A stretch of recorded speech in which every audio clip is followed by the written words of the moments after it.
Hello there, this is Jonathan from Neutronized. I am the creator of Super Cattails, and today we're gonna talk about levels and maps.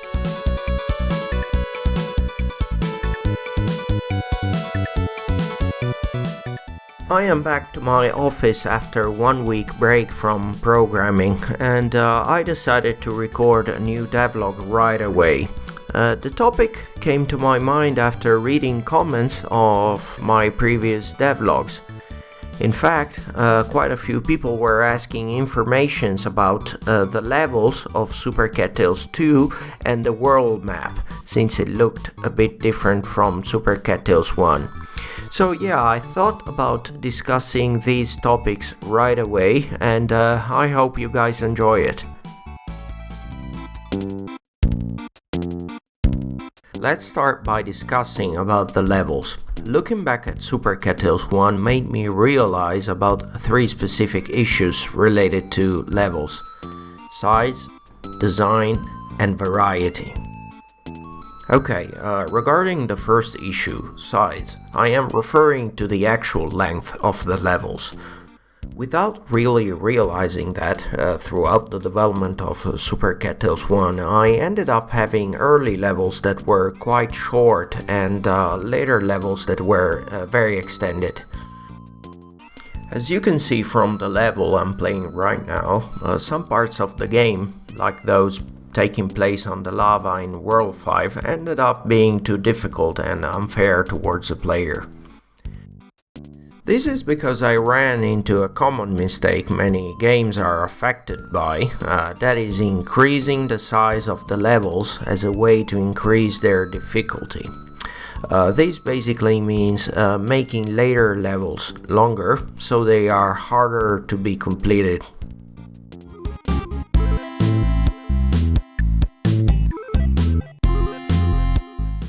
Unfortunately, this wasn't the only issue related to the level size.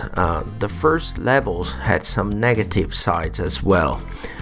They were too short and maybe not challenging enough, as they were meant as a sort of tutorial for the player. It was almost impossible to put secret areas in them, and on top of that, many of them couldn't fit 3 bells to collect. Okay, let's move forward to Super Cattails 2 now. I wanted to improve the game by giving a regular size to all levels without them resulting too heavy to play or too playing easy. Well, as you can see, it's very simple. That's when I thought about splitting levels into rooms. Rooms are interconnected areas belonging to the same level, accessible through doors. This way the player can move back and forward within the same level, allowing to more engaging gameplay. So as you can see here, we are playing as Alex, and we have just accessed this area or room that is on top of a crane. If we want though, we can walk back, switch cat, and access a different room through a different door. All rooms within the same level are to be explored, and some of them are easier to access using certain cats, thanks to their abilities, of course.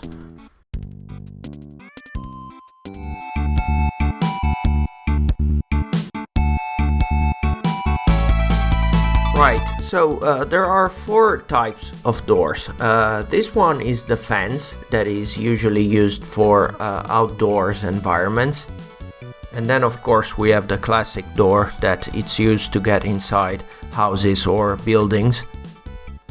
There's also the elevator kind of door that gets us inside buildings. And finally, we have the so-called invisible passage, that is the perfect gateway to secret areas. Splitting levels into rooms improved Super Cattails 2 a lot. This includes both level design and level creation. I'm working way faster on the level editor now that I can edit smaller rooms instead of editing one huge level. Thanks to this, I've already created more than 100 rooms, as you can see here, and yeah, that's a lot to play. Okay, let's now cover the last issue related to levels, that is variety. For Super Cattails 2, I wanted the levels to be very original and different from each other. I still really enjoy playing Super Cattails 1, but for example, I've been noticing that many levels actually look very similar to each other. Super Cattails 2, on the other hand, features levels that are very different from each other. We start the first world inside the Neko house. After that, Alex gets captured by the Tin Army and we get to escape their flying ship. The third level, on the other hand, takes place on a turnips field, and then we get to explore a river. So yeah, every level is very different and original this time. As a side note, all the level designs start on paper. That's where I sketch most of the concept art for the game and basic level ideas. On top of that, it's also a good way to take a break from my computer.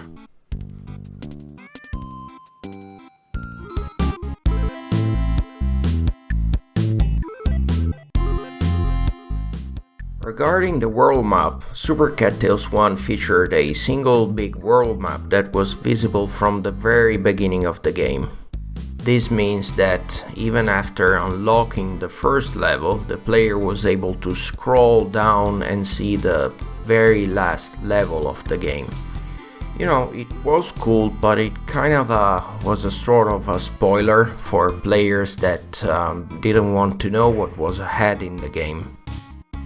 That's why for Super Cattails 2 I decided to split the world map into different maps, each of which can be seen as soon as you unlock a new world.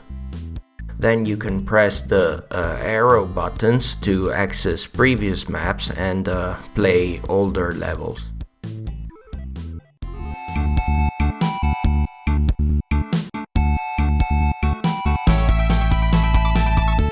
Okay, this is all for today. Thanks for watching another devlog. Please feel free to leave a comment and subscribe to the channel. I do appreciate your comments and feedback on Super Cattails 2. It really keeps me motivated and gives me a lot of energy to develop the game. Thank you and see you soon.